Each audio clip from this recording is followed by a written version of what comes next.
במסך המפוצל הזה שאנחנו מראים, בצד אחד הפגנות של הפלג הירושלמי, נמות ולא נתגייס, בצד שני, אתה רואה את החבר'ה האלה, חרדים הארדקור, שאומנם מתגייסים לשבועיים, אבל הם מתגייסים, והם יהיו כיתות כוננות ביישובים שלהם.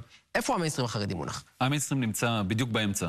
אני חושב שהסיפור הזה של הגיוס חרדים, שאנחנו הרבה עוסקים איתו בזמן האחרון, כל הזמן מדברים רגע על הישיבות. החבר'ה האלה שהלכו עכשיו לעשות ההכשרה הזאת, את הטירונות הזאת.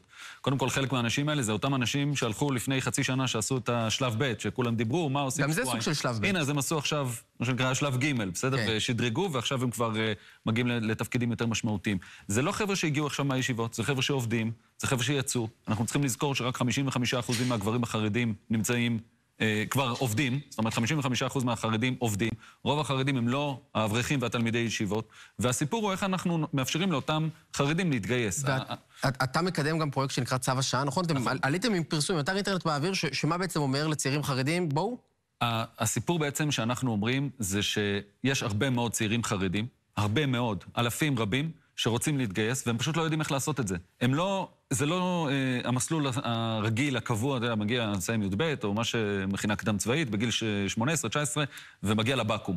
יש איזשהו שלב בדרך, כמו שעושים בתעסוקה, כמו שעושים באקדמיה, עושים איזושהי הנגשה וחשיפה וליווי. וזה משהו שיכול לקבל חיבוק מהמיינסטרים החרדי, כי היום היה פרסום של ישי כהן שאומר, הנה, אפילו בעניין חוק הגיוס החרדים מדברים על 25% מהמחזור, מהפוטנציאל שילכו לצבא. קודם כל אני חושב שיש פה איזשהו בלבול. מדברים על גידול של 25% בכמות המתגייסים. זאת אומרת, אם אנחנו מדברים היום על כ-1,000 חרדים מתגייסים, כלומר, אתה אומר, בשורה לא בשורה.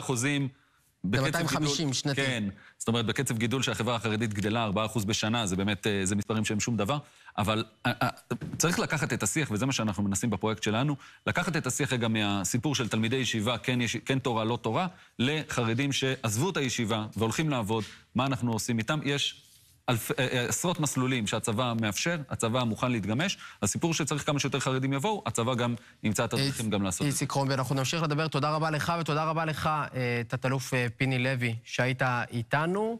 הפסקה